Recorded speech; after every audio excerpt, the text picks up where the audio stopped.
Welcome to this edition of the SwimSwam podcast. I'm today's host, Coleman Hodges, and joining us, we have newly crowned world champion, five-time world championships medalist. He's an NCAA champion as a member of the Cal Bears from 2023 and 2022. Today, we're sitting down with NCAA All-American Jack Alexy. Jack, how's it going, man? It's going good. Glad to be here, Coleman. Thanks.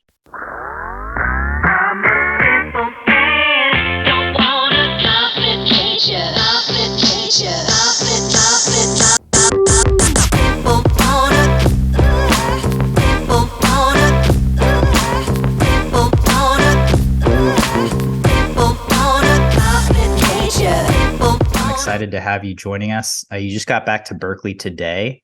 Did you get to spend some time at home in New Jersey after the conclusion of World Champs before getting back to Beartown for this upcoming college season? Yeah, so after Japan, I went to Sweden with a couple of friends for just like 5 or 6 days, and then went to New Jersey for just over a week, and then got back to Berkeley yesterday. So I've never been to Scandinavia, but I've heard great things. It's at the top of my travel list. How was Sweden, and did you do anything exciting or eventful while you were there? it was really relaxing, very nice balance between nature and like city life. So really like it there. The people were nice, food was really good. So I definitely suggest you visit there. Were the days super long, or was it odd, having not having too much nighttime or dark hours? Yeah, I would say it would stay light out till like 10:30 at night, and then it'd get dark. But that was pretty cool. Yeah. Nice. That is cool. Yeah, so I'll have to make it around there at some point. But you've had a great season in the pool. So I'm really curious to hear your perspective on a lot of it. Let's start with trials. You have the 100 free on day one. You're coming off of an NCAA season where you saw best times, and we've gotten to talk to you in bits and pieces kind of throughout this whole season. But just heading into trials, knowing that the 100 free is on day one, how are you feeling, and where was your confidence coming off of the NCAA season you had? Yeah, so after NCAA's, took a little bit of time off, but then got right back into it and had a really good training block from April to beginning of June. And then we went up to the Olympic Training Center right before trials. So we tapered up at altitude. Very nice, very good taper. Was working on the details every day, and feeling very confident going into day one of nationals. And I just wanted to. My main goal was just to make the world meet, regardless if it's sixth place or first place in the 100 free. So definitely met my expectations in that 100 free, and feel like that was like my first like kind of like breakout swim for me. So Yeah, absolutely. So that's pretty interesting. You guys tapered up at altitude. What can you tell me about that experience? Had you done that before for a championship meet, and just kind of what was that like? We hear so much about going up to altitude or at the OTC to get a good training block in, but not necessarily, to taper and refine. yeah, I definitely think it helped me, but it's hard to tell if it really made a difference or not because I just don't know. Like that was the first time I've done it, but I definitely think that it did help the Cal group overall. And it is something that I've liked to do in the future again. So Yeah. was were you guys doing anything pointedly different than maybe when you were tapering for a Big 12, sorry, a Pac-12 or an NCAA meet, especially having the resources you did at the OTC? um not really such in the training. Like the taper was kind of the same. Like it was kind of the same for NCs, but there are definitely a lot of resources there, like the food is very good. Like so you've like food made for you for breakfast, lunch, and dinner. Like the sports med facilities, like the sauna, ice bath, contrast bath. massage therapists for you there. So definitely being there, I think helps our group lock it in more, but also just have us to worry about less things in our life like food and nutrition and stuff. So Yeah. How big was the group that ended up going there for that stint of time it before trials? was roughly 10 people. Yeah. Maybe a little more, like 11 or 12, but yeah. Gotcha. Nice. So that's a really interesting tidbit of information. And so then, like you said, you kind of had your first big breakout swim on a long course stage in that 100 free.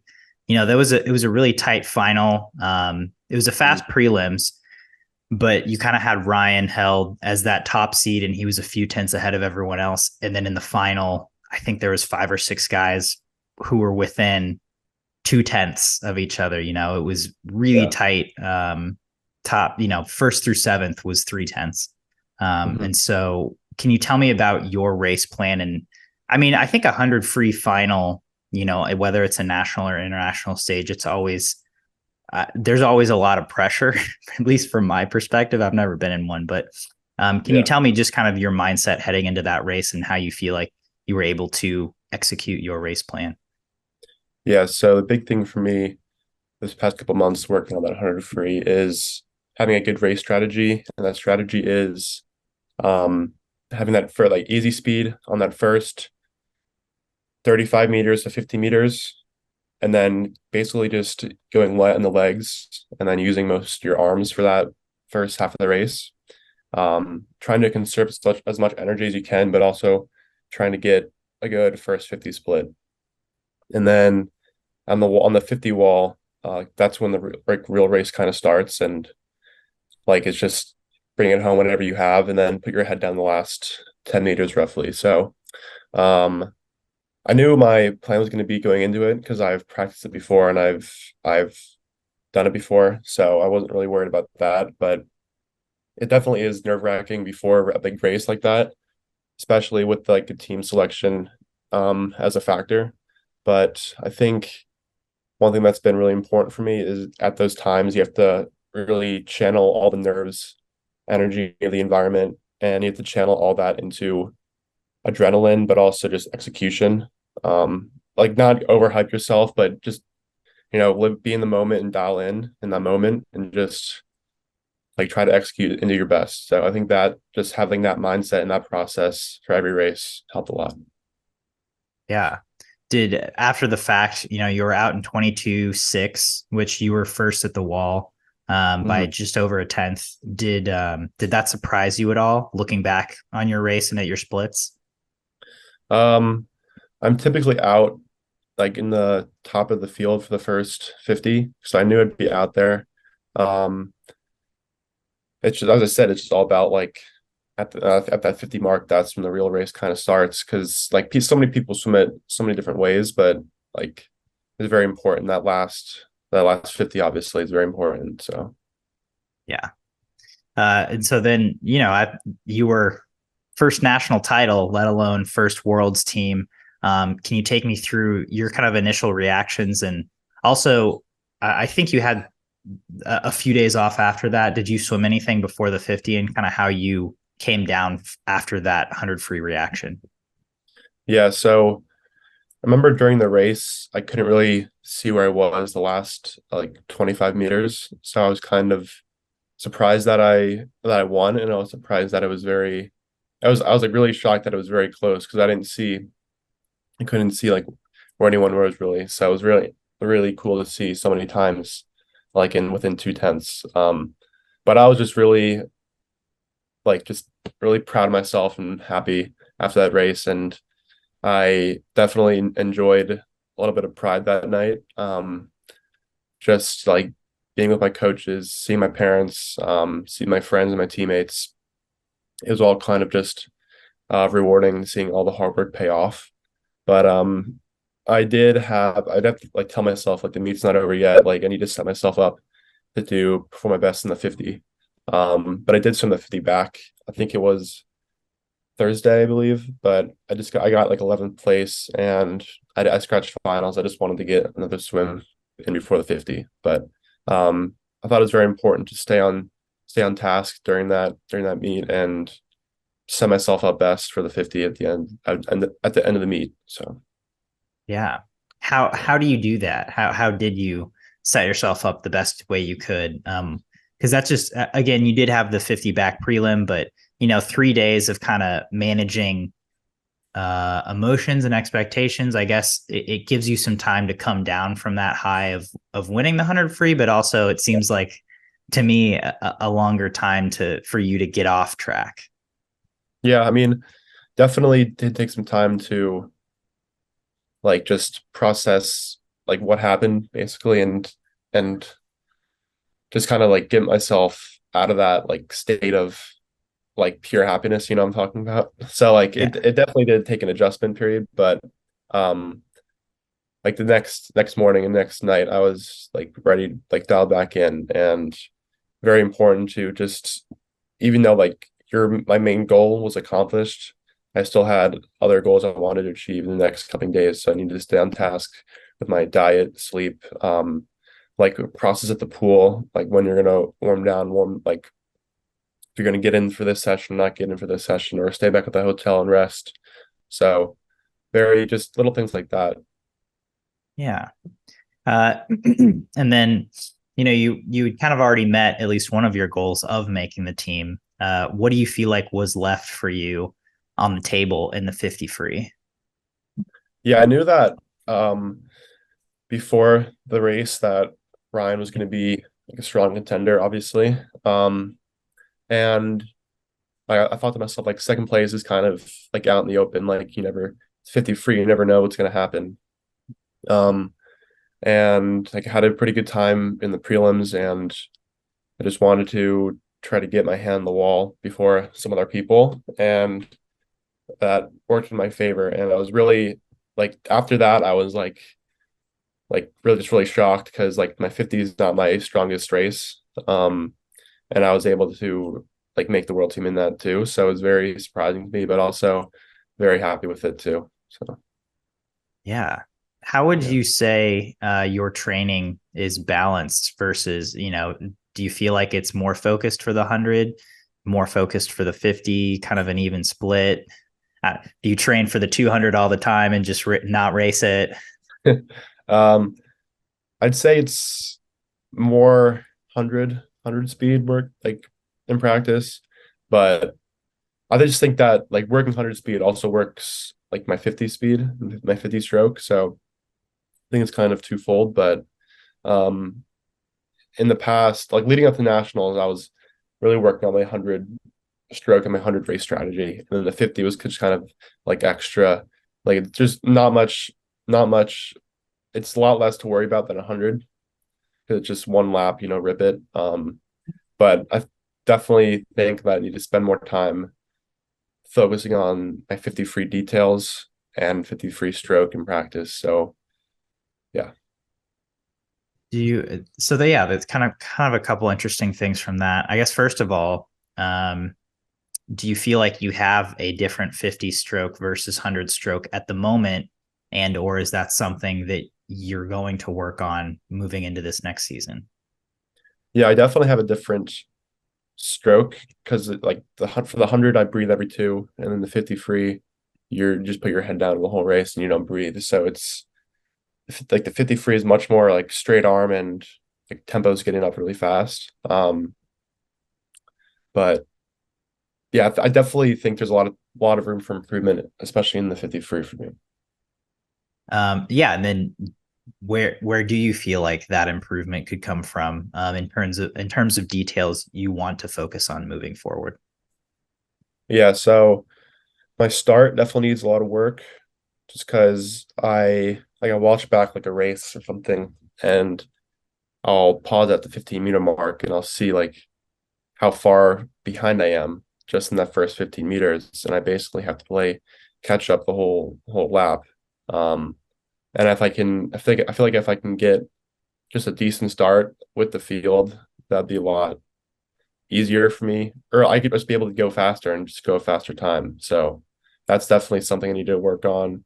Um, Also, I think my finishes sometimes are not the best, but there's always something to improve on in every race. So Yeah. Yeah. So, you come out of trials, you have two events at Worlds, plus you're the 100 free, I'm guessing you had an idea you'd be on at least a couple relays. So how were you feeling just coming out of trials, knowing that you'd have a very full World Championships? Yeah. Kind of, it was a little nerve-wracking, like coming out to California for a week before going to training camp. Like I was pretty nervous, but it's you kind of just have to approach it like any other meet. You can't think of it as, oh, this is my first big international meet. This is my first World Championships, because that'll kind of psych you out and let you get in your head a little bit. So I think just approaching it like any other meet and staying in your process like every day. And I think just the results will have like follow after that. Like just not putting too much pressure on yourself and letting the nerves flow and like see what happens. But that was definitely like the ups and downs like mentally from the past, from after nationals to Singapore to Japan, just trying to not psych myself out and just put myself in the position to perform best. Yeah. And yeah, speaking of putting yourself in that position, what was your experience at training camp like? You guys went to Singapore. You were there for 10-ish days, I want to Yeah, say. but yeah. Okay. Yeah, how do you feel like that went? So I don't really know what coach I'd be working with. Because I know that my coach Dave Durden, he declined to go um to be a coach at Worlds. So but he was allowed to go to Singapore for the training camp. So that was really helpful to me and my other Cal teammates, just keeping a sense of normalcy for us, but also like having someone there that we can trust and know we can that we're just comfortable with, and we've been working with him for the past 2 years.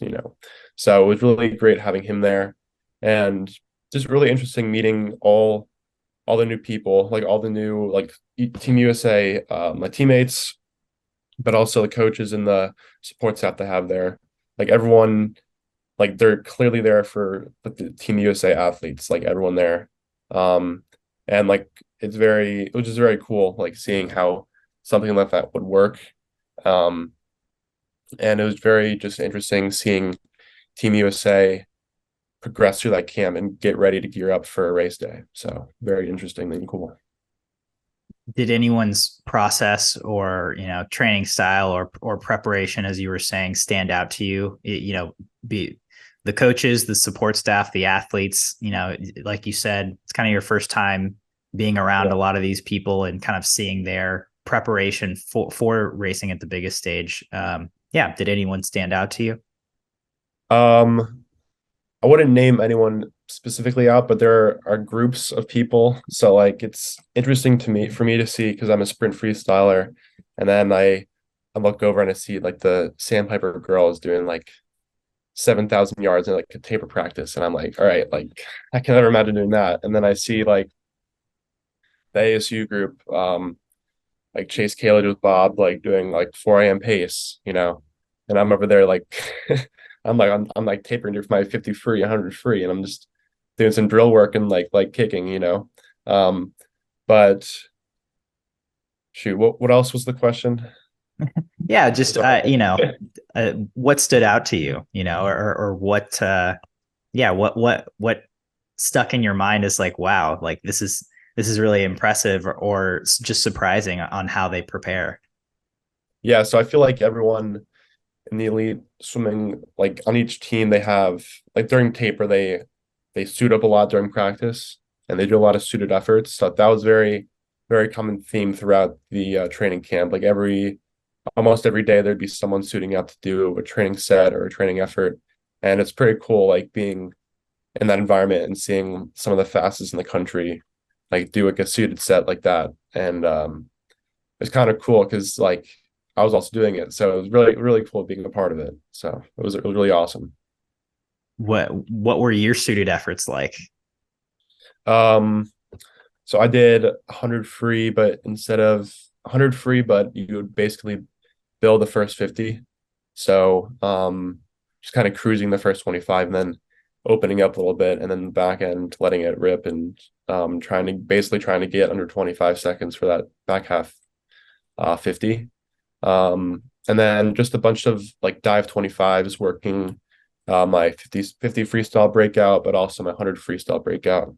Um, and then when we got to Japan, we did like another suited effort, like a stinger, like 2 days before competition started. And that was very similar to, it was like just a 50 free opener, and then like a 25 or yeah, 25 back end speed. So Nice. Did you get under 25 seconds on the 100 free, the back end? yeah.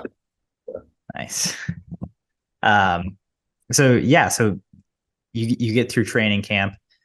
Your first event is the 400 free relay. That race was, I think, kind of surprising in a few different ways. We see Britain get DQ'd in the prelims. They were kind of the heavy favorites coming out of prelims. They had thrown down, a very quick time, and so then it's kind of wide open. And you guys are relatively young or up and coming squad for that finals relay. What was the energy like, coming into that final session, especially with it just being the first day of the meet?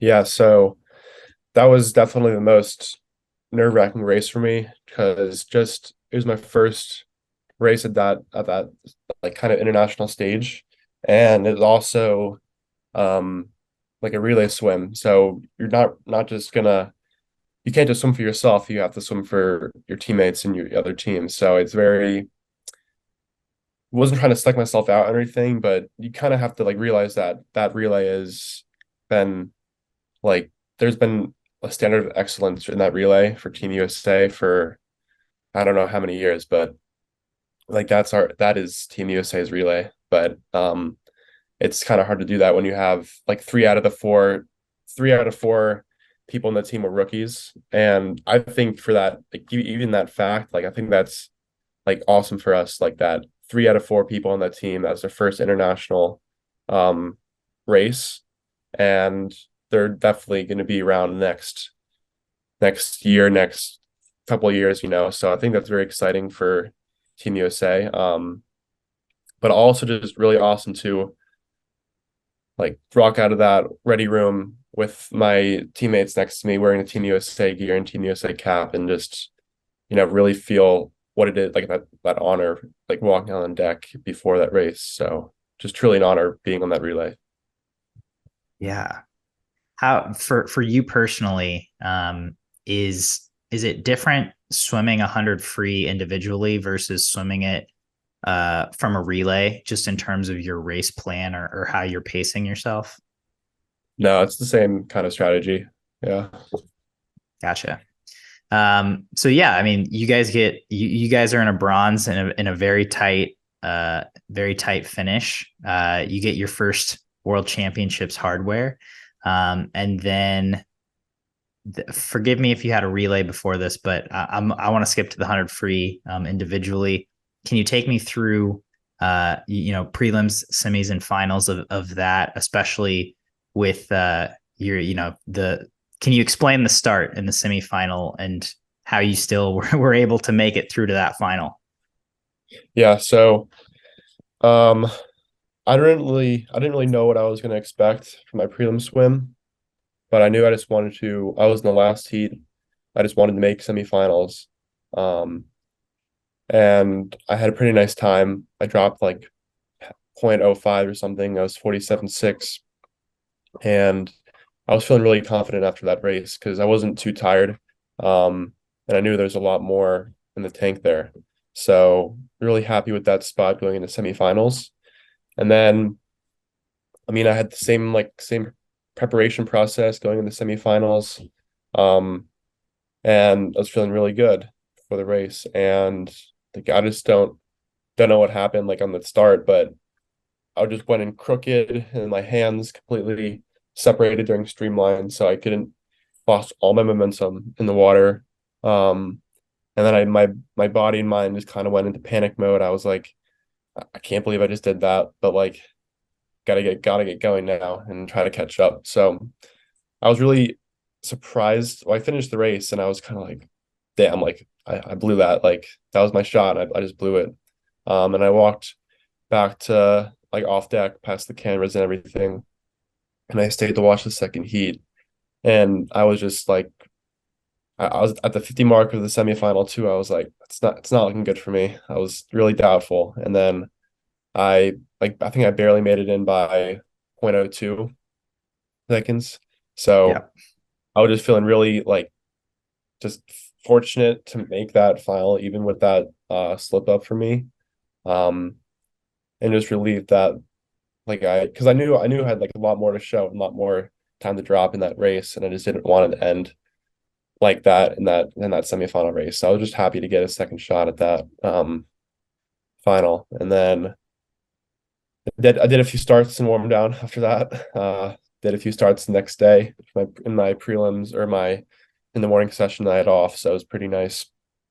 Um, but just stayed in my process for like my same preparation process going to finals. Um, I tried not to think about it too much, but like I couldn't like not think about my start and really hitting that streamline going into the water. So I remember that I was pretty worried about that in the ready room and like when I was like getting ready to get on the block.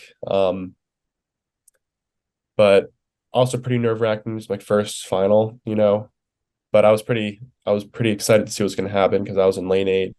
Um, I don't think people expected much from me in that final, so I kind of knew that that was in my advantage. But yeah, like just got on the block for that race, and I really wanted just trying to think about my streamline position going in the water, and I hit the dive, and streamline was okay, and then I was like, all right, I can relax now and just let it happen. So it was awesome. Yeah. That so great insight, thank you again cuz yeah, as the viewers it was like, oh no, like watching the semifinal, something was obviously went wrong with the start. And then we're like, oh, I think he's going to miss it, but it was kind of incredible how you were able to salvage that semifinal swim. I mean, did you just you mentioned you kind of just went into panic mode. Did you just start, I mean, for lack of a better phrase, just like sprinting and going all out and then try to finish the race the best you could? Yeah, basically, I don't know. I think I was out 22-9 and came back 25-1. But I went into panic mode and basically had to fully sprint to catch back up. And I thought I was going like 49 something, like not very fast, but um yeah, like it's pretty incredible that I watched the race back and I was like, God, like how did I like I've it's so crazy. I didn't like you look like I was out of the race the first 15 meters. So I'm just really lucky to get in that final. Yeah. I mean, it was like, yeah, like you said, the first 15 were like, oh no, watching it. And then it was like, oh, wait, he's actually kind of catching back up. Like, this Yeah. isn't, it's like, this isn't actually like a bad swim. It's just not kind of an off, a bit of an off swim, Yeah. aside from that start. So, yeah. And then the final, like you said, once you hit the start, you were kind of able to relax. Was it relieving being in lane 8 and kind of, after that semifinal experience, just being like, I've got nothing to lose here. I think I've got more in the tank. And then, being in lane 8, you can kind of just focus on yourself a little bit more. Yeah, I think that's always like a goal in the preparation process. Focusing on yourself and like really putting the blinders on in the ready room, like when you're walking out and really staying dialed in. Um, but it's definitely experience to do that and like that type of level. And I was very like approaching the race, I was like, yeah, like people aren't expecting much from me, but like I was really pretty angry about and like pissed off at myself for like almost blowing that opportunity for me. So I was like, all right, like go into that swim with some anger, but also just not putting any pressure on myself, but just trying to do my best, basically. Yeah. Uh, Again, being out in lane 8, were you able to see anyone else around you? Because I think in lanes 6 and 7, you were pretty well ahead of them. So yeah, were you able to see anyone the whole race? Yeah, so going out in that first 50, I could definitely tell that I had a good at the 50 mark. I knew I was ahead. Mm. And then I couldn't see much coming back because I was breathing to my right side, and I couldn't see like the whole field. So, but I saw my like peripheral vision that I was kind of like still ahead, and I was like, all right, like I might have a good shot of actually winning this thing. And then um, I've watched my race back multiple times, and this is something I need to work and sit down with my coach about. But my finish was not very good at all because like, do you know how on the YouTube videos now they'll show you like how many meters per second you're going, like how fast you're going when you're swimming? Yeah, so I'm going like I think it was like 1.6 or 1.86 or 1.87 meters per second on the last 15 meters, and then I put my head down and like transition to my like sprint stroke basically, and I lose so much speed and my finish is like awful there. So and then I watch the video back and I'm winning till like 98 meters, and then obviously Chalmers he comes home insanely fast, but definitely just so many takeaways in that race and that whole process just in itself. So really excited to get back to the drawing board and improve on them and see what happens. Yeah. And then, obviously you get that redemption swim and you walk away with a silver medal. How what was the reaction to that? I was pretty hyped up after that race. I think it's just cool, like seeing that journey it took me just to make it into that final.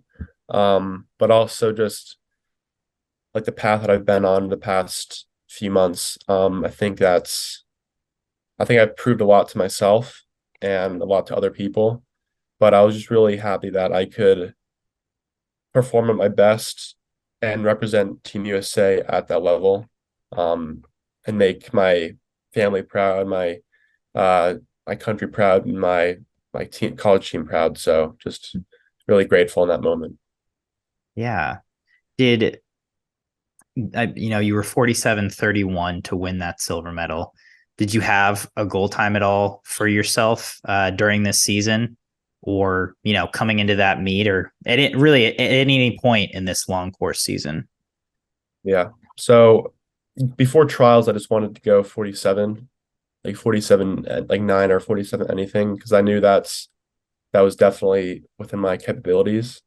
Um, and then after trials, um, not too many people know this, but my prelim swim I was 47.7 and my goggles filled up with water. So it was not a really good race. So I was like I told myself like, there's more time drop in there for you. Like and I knew I could go 47.5. Like that was the new goal going in the world. It's like 47.5.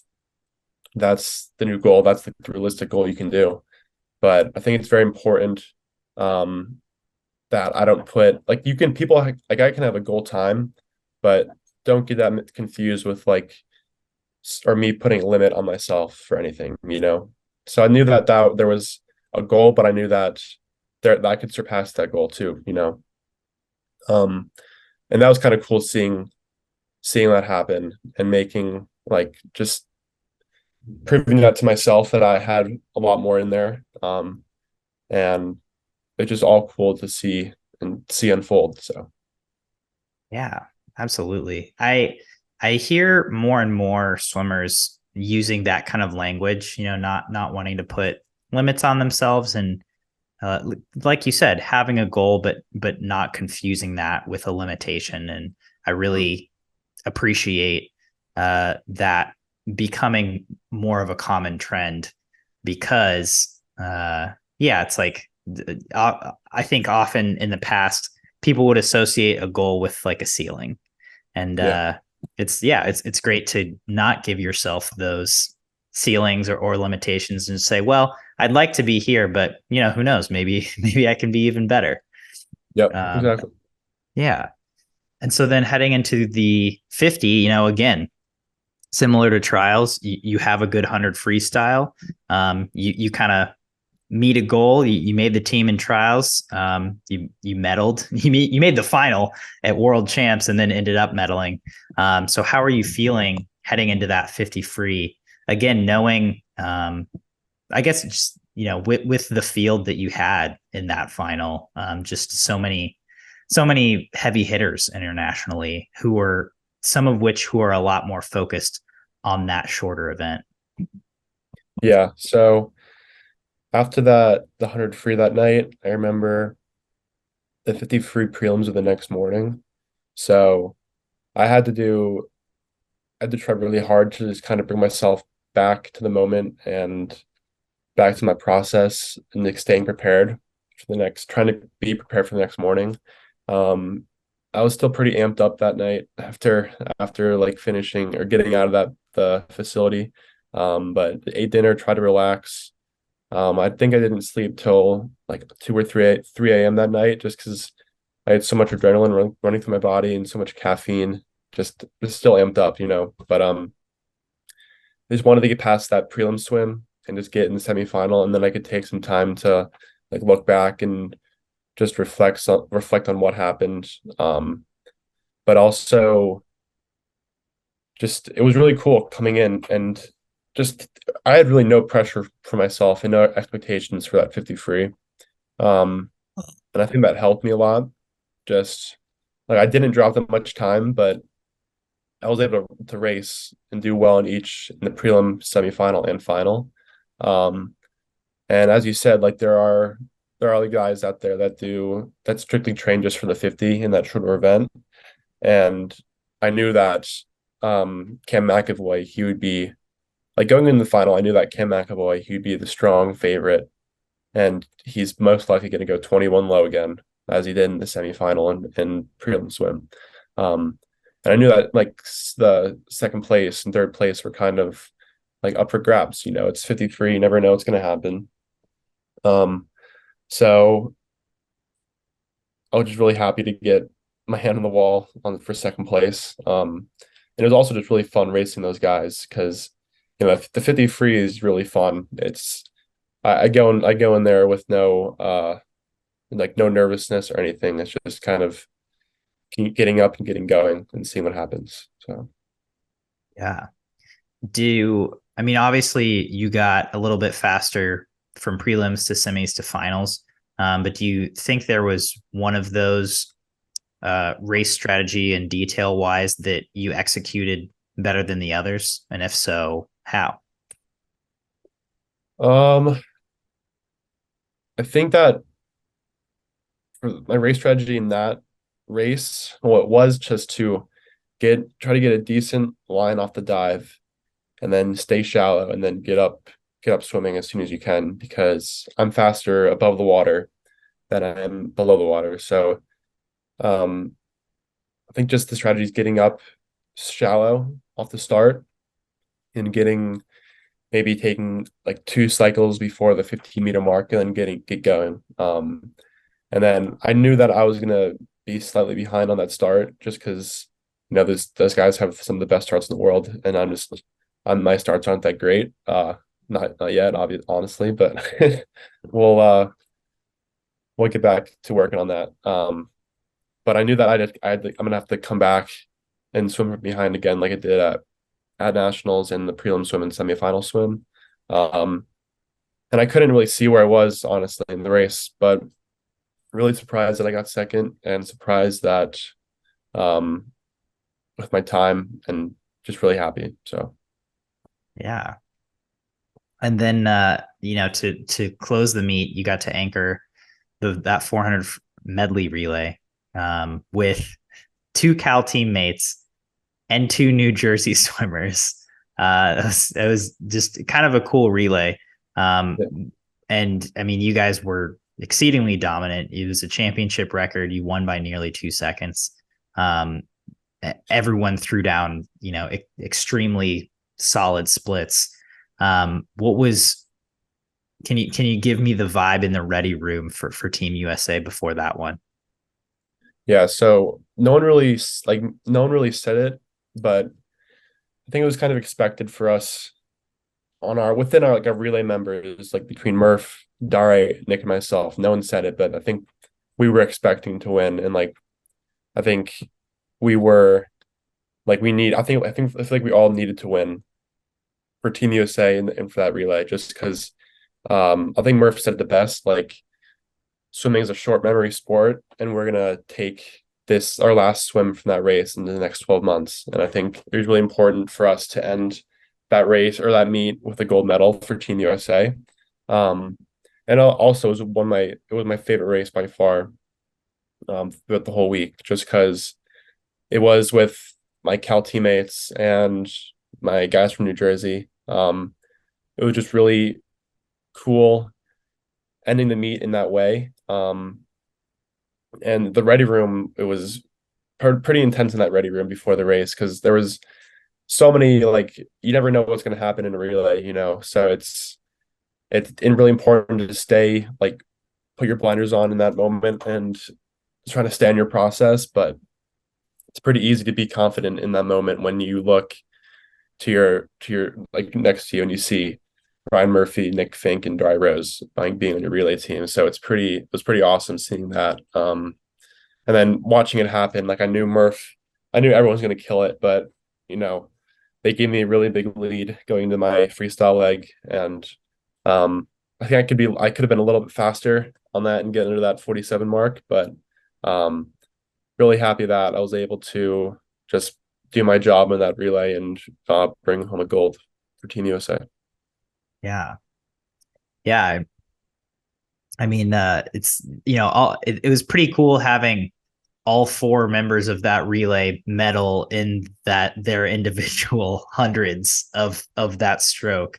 It's like, okay, I don't think I can confidently say no other team has this. Like it seems like it seems like it's going to go well for the US, which it did. Yeah. So that was a great relay to watch and a great way to see the US close out the meet. Um, I'm just kind of curious throughout the meet, as you said before, Durden came to training camp, but he opted not to come to world champs.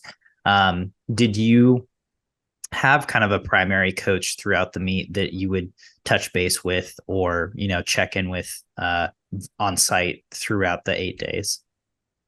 Yeah, so all the coaches are very supportive. Like they always ask if you needed anything or like if you needed like to do a cord in the water or needed to get a time or a split in practice or anything. But the Cal group primarily worked with Chris Plumb, who's from Carmel Swim in Indiana. So he's really great, really helped us a lot. And he was always there for us whenever we needed him. I also worked with Coach Braden from NC State a lot. Just it was really just awesome learning from all these different coaches because you see them around deck on these college meets, but obviously there's like a level of respect, as like different teams, but it's very cool learning from them being on the same side as them. It goes with the teammates too, because the vibe is very different at like college meets in the past, I feel like. But now I'm gonna go back and these college meets and see like these competitors, but like I'm pretty close with all of them now. So it's kind of cool how it all works out and how like the swim community is built around. So it's very cool. Yeah, as someone who is supposed to be as unbiased as possible, it's seeing these international teams form is always cool as an outsider, just because you have all these different people from different states and teams and club programs and college programs coming together and getting to collaborate and work together. And it's like Chris Plumb gets to coach the Cal guys, and seeing team ups like that and collaborations like that is so cool. And I mean, to me, that's great for our sport just as a whole, and for Team USA, moving forward. So it's cool to hear that you're not only working with these different coaches, but learning from them and learning from the different teammates as well. Yeah, definitely. Yeah. So just kind of looking back on your season as a whole, from NCAA to this long course season, something that I think Dave Marsh said at one point was you were one person who was just doing a lot of extra things throughout the season. You'd stay after practice. You were putting a lot of time into your craft. And I think we see that fairly commonly in a sophomore season of college. You kind of have a year of experience under your belt to get to know the landscape and to adjust. And I mean, being a freshman in college is just a big adjustment, whether you're an athlete or not. But from your perspective, what do you feel like? Were you doing those things? What were you doing to hone your craft and to get to that next level that maybe you had gotten a taste of your freshman season? Yeah, so after my freshman season and that summer, I was pretty unsatisfied with my performance the past year, and I just wanted to just approach the next year differently, with a different mindset, but also just really work on the details in practice every day. Um, I knew that there was something that needed to change in my mindset because my freshman year, I wasn't that great in shape, and I was trying to convince myself that like I'm in really good shape and I'm training really well. And my diet's good, but diet wasn't good. I wasn't training my best and I wasn't really in shape, and I was kind of just lying to myself. But I was just pretty like angry after my freshman year, and I carried that like kind of anger into practice for the first like few months in that fall. Just like I knew that I was like at Cal for a reason. But I just didn't want to have another season of disappointment after like each swim basically. And um like my training sessions were really well, but I did stay after practice a lot to work on my turn starts and just extra drill work in my stroke. I think I was talking with uh Marsh about this, but he was saying that he noticed that European Championships last summer, that he noticed how David Popovici, how like much he's in the water, and like how I think he was talking with him and saying how he just wants to be like connection with water. And I think that that's really important for me. Just being like spending a lot of time in the water, not necessarily putting like all these yards in, but just being in the water doing drill work, whether it be like specific drills or just floating around and sculling. So I think that's helped me a lot. But also, yeah, just putting in a lot of extra details every day and doing everything with some intention to get better, not just going through the motions, but going through each practice, going in each practice thinking, what do I need to do at this practice to achieve whatever goals I have? Yeah, that's great insight, and thank you for sharing. Just because it does seem like you reached a next level this year, and it's been great to see as a spectator. Yeah. So yeah, congrats on a great season. I don't know how much you like to reflect on this, but it's like your first world champs. You won 5 medals, and and you're a world champion. Like how has that sat with you these last couple weeks? Kind of weird to think about. Like I still haven't really processed. I don't think I've processed it really, but like I guess it's pretty cool, I guess. Like I don't like talking about it too much. I don't know why. I get like uncomfortable talking about it, but like I guess it's pretty cool to like look back and look what I did in my first world championships. So I won't press it anymore. If it makes you uncomfortable, I understand. But just again, congrats. Thanks for taking the time to sit down and chat, Jack. It's always great catching up with you. Any parting thoughts before we sign off today? Um, just excited to see what's in store for the next 12 months and a couple of years. So really excited for the future.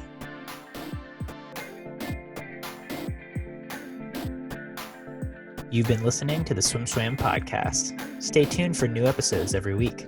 You can take SwimSwam podcast on the go by subscribing on your favorite podcast platform. Look for links in the description below, and be sure to subscribe to our YouTube channel for more videos as well.